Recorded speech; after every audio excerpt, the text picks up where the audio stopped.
Bonjour à tous. Aujourd'hui, petite vidéo pour vous faire découvrir des créatures fantastiques. On va parler de vampires et de zombies. Alors oui, c'est une vidéo un petit peu spéciale, mais j'ai remis le nez dans un bouquin que j'avais acheté et que je trouve magnifique, qui est le livre de la mort et de l'au-delà.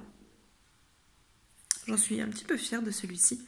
Et du coup, je suis tombée sur ces articles et j'avais envie de vous les faire découvrir. Donc je vais plutôt passer cette vidéo en mode lecture. Pour qu'on puisse se plonger ensemble dans un univers un petit peu plus fantastique aujourd'hui, un peu plus léger aussi, et pour parler donc des vampires et des zombies. Alors qu'est-ce qu'on en dit? Eh bien on va commencer par les vampires. Ils sont là, dehors, dans les ténèbres, ils nous regardent affamés. C'est ce qu'a écrit Jonathan Marbury. Les prêtres dans les églises et les temples de milliers de religions nous ont mis en garde contre ces monstres impies qui cherchent à pervertir et à détruire l'humanité. Rien que ça. Les Grecs avaient Lamia qui dévorait les enfants à la tombée de la nuit, et les Babyloniens Lilitu, un démon femelle qui se nourrissait elle aussi du sang des nourrissons. Alors ça me fait penser à Lilith, qui a été promise à Adam en fait de base. On a le mythe Adam et Ève en tête, et bien sachez que c'était Lilith qui devait être la femme d'Adam. Mais Lilith est une femme, une déesse insoumise. Elle a refusé de se pervertir entre guillemets à l'homme, et on lui a mis sur le dos justement des croyances de mangeuse d'enfants, etc. Et on la connaît maintenant sous une forme pas très sympathique pour elle, de femme de Lucifer, avec justement ce côté déesse très sanglante et très violente. Donc ce sont des croyances, hein. Lilith, c'est une très bonne déesse pour tout ce qui concerne l'amour, à utiliser bien sûr avec précaution, mais en tout cas voilà, c'était pour casser un petit peu ce mythe. Là, vu qu'on en parle, voilà, chez les Babyloniens, eh bien on décrivait ce démon femelle qui se nourrissait du sang des nourrissons. Je vais revenir du coup un petit peu sur les vampires, voir un petit peu ce qu'on en dit. Les revenants ont pris de nombreuses formes à travers les âges. Aujourd'hui, les vampires désignent des créatures issues du folklore qui boivent le sang des vivants. Ces très modernes caractéristiques dans son charisme remontent à une nouvelle publiée en 1819 par l'auteur et médecin anglais John Polidori, intitulée Le Vampire. En 1897, le gérant de théâtre et romancier Bram Stoker a écrit Dracula, qui est quand même un classique, que je vous invite d'ailleurs à lire, hein, je l'ai dans ma bibliothèque. Et sincèrement, voilà, c'est bien de revenir à des fondamentaux et à des œuvres voilà, comme Bram Stoker, qui est quand même une légende dans son domaine. Et donc Bram Stoker, qui est donc un écrivain de romans d'horreur gothique. Certains aspects du personnage principal de Stoker s'inspiraient d'un prince cruel ayant vécu au XVe siècle en Roumanie, surnommé Vlad l'Empaleur. Ça me fait rire parce que la Roumanie, j'ai vu récemment un film d'horreur qui se passait là-bas, et c'est vrai que la Roumanie se prête bien à un cadre bien horrifique pour toutes ces choses-là, donc ça ne m'étonne pas qu'il se soit servi donc, de ce prince qui a vécu au XVe siècle pour illustrer du coup son œuvre de Dracula. Au XVIIIe et XIXe siècle, on croyait beaucoup aux vampires en Nouvelle-Angleterre. Certaines familles ont été jusqu'à exhumer les corps de leurs proches pour leur ôter le cœur afin d'ôter l'envie en fait aux vampires d'aller prélever ça et pour les empêcher de propager la mort et la maladie chez les vivants. Vous voyez à quel point ça a été. La peur moderne du vampire a été attisée par la vue de cadavres au ventre gonflé, émanant des grognements, saignant du nez et de la bouche. Tout ceci simplement en fait dû à l'accumulation de gaz de la décomposition, ou de personnes ou d'animaux atteints de la rage, maladie qui provoque une hypersensibilité à la lumière, une hypersexualité aussi et un besoin de mordre. Donc en fait voilà, il y a eu un amalgame entre les épidémies de rage, les corps en décomposition et ces croyances en fait ancestrales du vampire. Selon l'historien Eric Johnson, ce que les mythes du vampire slave et européen ont de commun, c'est de raconter une histoire très intéressante, la manière dont les peuples comprenaient les phénomènes naturels comme la mort, la décomposition et la transmission des maladies avant l'avènement de la médecine scientifique. Ils ont aussi l'illustration d'une certaine angoisse des sociétés chrétiennes à propos de la frontière ténue qui sépare l'homme de l'animal. C'est vrai que je trouve cette réflexion très intéressante. Finalement, comment on a transposé le vampirisme, à des peurs en fait beaucoup plus profondes que sont effectivement la vie après la mort et le fait que l'homme ne soit pas si éloigné que ça de l'animal. Je ne sais pas ce que vous en pensez, ça serait intéressant d'avoir aussi votre retour sur les vampires. Donc effectivement les vampires, on le vend en poupe ces dernières années. Il y a eu beaucoup de séries, beaucoup de films sur les sujets. Quelles sont d'ailleurs vos œuvres préférées, alors que ce soit littéraire, que ce soit cinématographique ou autre, quelles sont vos références en tant que vampire, qu'est-ce que vous en pensez? Parce qu'en fait, je reste toujours sur cette idée que les croyances, les mythes, les légendes viennent bien de quelque part. Donc là, en fait, on nous explique que ça pourrait venir justement de la vue de cadavres avec des ventres gonflés, de cette épidémie de rage qui exacerbait la libido, qui donnait une envie de mordre et qui provoquait une hypersensibilité à la lumière. Est-ce que ce sont les seules explications? Eh bien, je laisse la porte ouverte. Est-ce que finalement les vampires ont réellement existé? Est-ce que c'était simplement des faits, on va dire de hasard, à la vue de cadavres ou de maladies qui ont fait que la peur, en fait on a donné à notre peur, quelle qu'elle soit, une forme physique sous la forme d'un vampire? Eh bien je vous laisse sur cette réflexion, parce que j'ai envie de dire, je ne veux pas fermer de porte. Je laisse ouvrir, je laisse ouvert tout ça, et je laisse votre imagination faire le reste. J'avais parcouru pas mal de forums à l'époque de sorcellerie, de choses comme ça.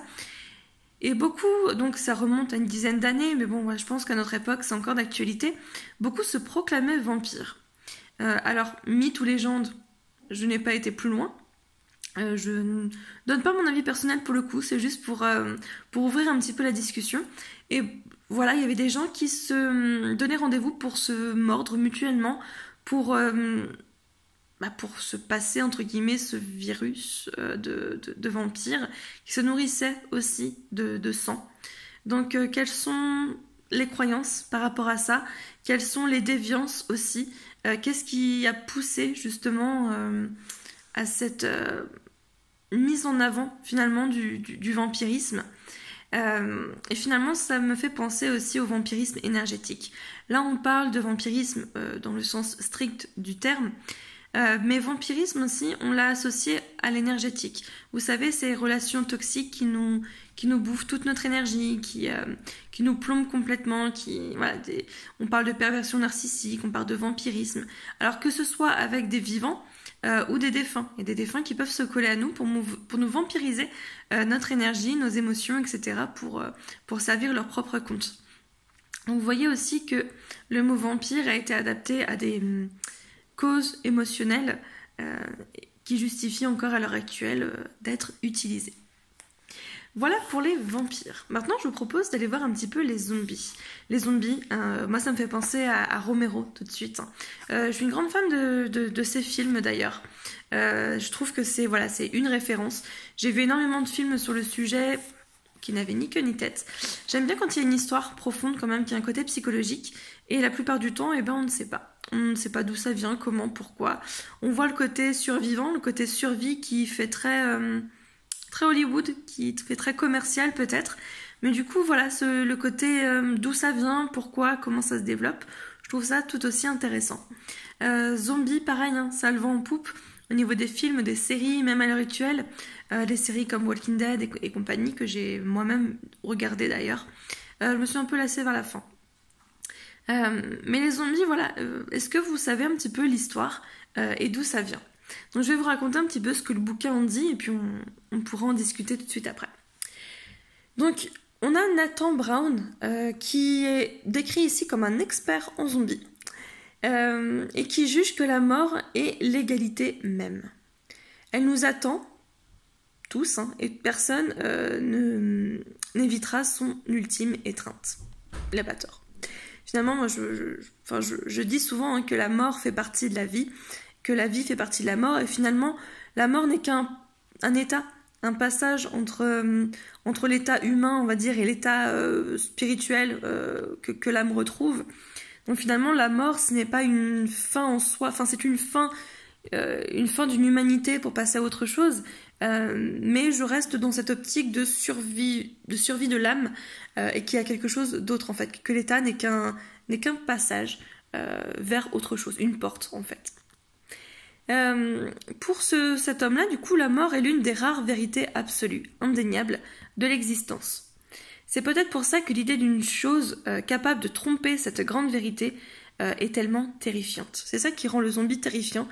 C'est qu'on se dit que voilà, même la mort ne les arrête pas, puisque un zombie, hein, pour ceux qui ne connaîtraient pas, pourquoi pas, hein, c'est effectivement une personne qui est décédée et qui revient à la vie, mais sous une forme cadavérique, avec juste des instincts de survie et pas d'émotion ou de capacité de réflexion intellectuelle.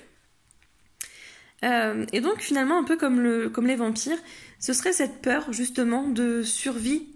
Mais là, ce serait même pas... Enfin, est-ce que ça viendrait la peur de la survie de l'âme, pourquoi pas, mais c'est de se dire que finalement, si même la mort n'est pas une fin en soi, ça peut être terrifiant comme vérité. Et il pose une question très intéressante, c'est que ferait l'humanité si la mort cessait d'être la destination finale du vivant? Alors là, dans le cas où la mort humaine n'existerait pas, en fait, je pense que c'est dans ce sens-là qu'il explique. Alors, finalement, c'est un sujet qu'on y reviendra un peu plus tard sur la mort, mais version moderne. Moi, ce qui me fait peur, en fait, effectivement, c'est ce côté où la destination finale ne serait pas la mort, puisqu'on parle beaucoup comment dire, du fait d'enregistrer par exemple nos souvenirs dans une machine, la survie de l'humain à travers une machine, de cryogéniser son corps pour revenir plus tard, des techniques de transplantation, des technologies trop modernes pour que l'homme survive en fait. On en est une époque où on cherche à vivre le plus longtemps possible, et c'est bien peut-être en soi, je ne sais pas, je rentre pas dans ce débat même si moi ça me fait peur. Parce qu'imaginez que nous gardions le même corps physique en fait pendant 200, 300 ans, voire une éternité. Au niveau de l'âme, vu que je suis moi dans cette croyance de la survie de l'âme, de la réincarnation, je me dis si on garde le même véhicule, on garde le même environnement, la même famille, les mêmes problématiques, quid de notre évolution spirituelle? Si quelqu'un a un éclairage là-dessus, ça peut être intéressant. Parce que justement le fait d'incarner plusieurs corps physiques, le fait d'incarner peut-être un animal, une plante, ou d'incarner autre chose sur d'autres plans, c'est ça qui fait notre évolution, parce qu'on est dans cette optique de je teste tout, j'expérimente tout pour me transcender moi-même et accéder à nouveau à la source. Donc en fait, si on maintient l'homme vivant jusqu'au bout et que la mort telle qu'on la connaît n'existe pas, qu'est-ce qui se passe pour notre évolution spirituelle? Voilà. Je continue sur les zombies. Les zombies sont souvent vus comme des cadavres animés, par des moyens magiques ou scientifiques. Aujourd'hui très populaires au cinéma, c'est ce qu'on disait tout à l'heure, ils instillent l'horreur par leur démarche erratique, leurs mâchoires pendantes et leur chair putréfiée. Ah, forcément, ce sont des cadavres. Ils se multiplient à une vitesse aussi alarmante. Et l'un des jalons de leur popularité, c'est le film La Nuit des Morts Vivants, sorti en 1968, donc par George A. Romero, qui a été surnommé aussi le parrain des zombies. Je vous en ai parlé tout à l'heure. Est-ce que vous avez vu ce film? Sinon, je vous invite à le voir. Très vieux film, et du coup, qui revient un petit peu aux bases, et j'aime bien ce côté un petit peu authentique qui ressort de Romero. Mais le concept, en fait, viendrait de beaucoup plus loin. En fait, dans la religion vaudou des Haïtiens, dérivée du vaudou d'Afrique de l'Ouest, les morts peuvent être réanimés par un sorcier, qu'on appellerait un bokor. Un cas célèbre remonte d'ailleurs en 1937 et va impliquer un anthropologue et un écrivain, Zora Neale Hurston, qui dit avoir vu une femme zombie en Haïti. L'ethnobotaniste Wade Davis a émis l'hypothèse provocante que la mort et la résurrection apparente à l'origine des zombies haïtiens pouvaient être obtenues par l'ingestion de tétrodotoxine, qui est un poison que l'on trouve dans le poisson globe. Donc lui, il va émettre cette hypothèse que en mangeant justement ce poisson, on va ingérer une toxine qui va du coup nous transformer entre guillemets en zombies, comme un petit peu les vampires avec la rage. Le mythe des zombies va nous pousser à nous confronter à nos peurs et à nos réactions diverses, au mystère de la mort et surtout à la perte de contrôle qu'on lui associe. Tout à l'heure, c'était plus une peur avec les vampires, une peur de que l'homme se rapproche un peu trop de l'animal. C'est un petit peu le mal de notre société moderne parce que l'homme se croit supérieur. Se croit supérieur, il est dans l'excès de technologie, de matérialisme, tout simplement parce que d'un point de vue chamanique, en fait, il n'est plus relié à son environnement, ni au grand tout. C'est-à-dire que là, on est dans une société où, je parle pour une partie de la population, elle ne croit plus en quelque chose de plus grand, la spiritualité, etc. Je ne parle pas de religion, je parle de spiritualité, qui inclut la religion, mais qui n'est pas que ça. Juste le fait de se dire, ok, il y a un univers, il y a quelque chose de plus grand et j'en fais partie. Quand on parle de mission de vie, de choses comme ça, beaucoup se sentent déconnectés de tout ça. Sont très très cartésiens, très matérialistes et sont déconnectés de tout ça. L'homme se sent surpuissant, supérieur, il va d'ailleurs chercher à dominer la nature et son environnement. Je détruis les arbres, je détruis toute la nature pour y implanter du béton parce que moi j'ai tel besoin, je fais ça. Sans prendre en compte ce qui se passe autour et on en arrive à quoi ? À des bouleversements climatiques. J'ai envie de dire la nature reprend ses droits. La nature par les volcans, par la mer, les tsunamis, les feux, etc. J'ai envie de dire elle reprend sa place. Et elle cherche à pas nous dominer, juste à prendre sa juste place. Parce que l'homme a oublié qu'il était au même pied d'égalité que les éléments, que les animaux et que ses acolytes humains. Donc c'est cet excès de confiance qui se caractérise du coup avec l'homme. Et donc l'homme a besoin de contrôle. Et le fait de perdre le contrôle même sur la mort, ça lui fait peur. Donc finalement les zombies, ça caractérise cette peur, ça personnifie cette peur. Experts donc de la question, Christopher Moreman et Corey Hudson écrivent « Les zombies en tant que reflet abject de notre mortalité individuelle et symbole de pourrissement de la société obligent le spectateur à envisager la sombre possibilité d'une existence dénuée de toute signification. En analysant ainsi le côté sombre que représentent les morts vivants, nous pourrions bien reconnaître que nous avons quelque chose en nous de vivant mourant. » Je trouve cette réflexion super intéressante. Parce que finalement, les zombies, effet de mode, entre guillemets, dans la société actuelle, a une signification beaucoup plus profonde, une personnification de nos peurs. Et là, donc, je vous relis cette phrase que j'aime beaucoup, cette réflexion. Les zombies, en tant que reflet abject de notre mortalité individuelle et symbole du pourrissement de la société, obligent le spectateur à envisager la sombre possibilité d'une existence dénuée de toute signification. En analysant ainsi le côté sombre que représentent les morts vivants, nous pourrions bien reconnaître que nous-mêmes avons quelque chose de vivant mourant. Qu'est-ce que vous en pensez ? On parle de regarder ces côtés sombres, on parle de pourrissement de la société, de perte de contrôle. Qu'est-ce que ça vous évoque, vous ? Voilà, je vais terminer cette vidéo sur ça. Est-ce que ça a une signification, est-ce que c'est une origine, un virus pathogène? Est-ce que c'est une pandémie? Est-ce que c'est une arme biologique? Est-ce que c'est juste une personnification de nos peurs et que les zombies n'auraient jamais existé, zombies et vampires du coup?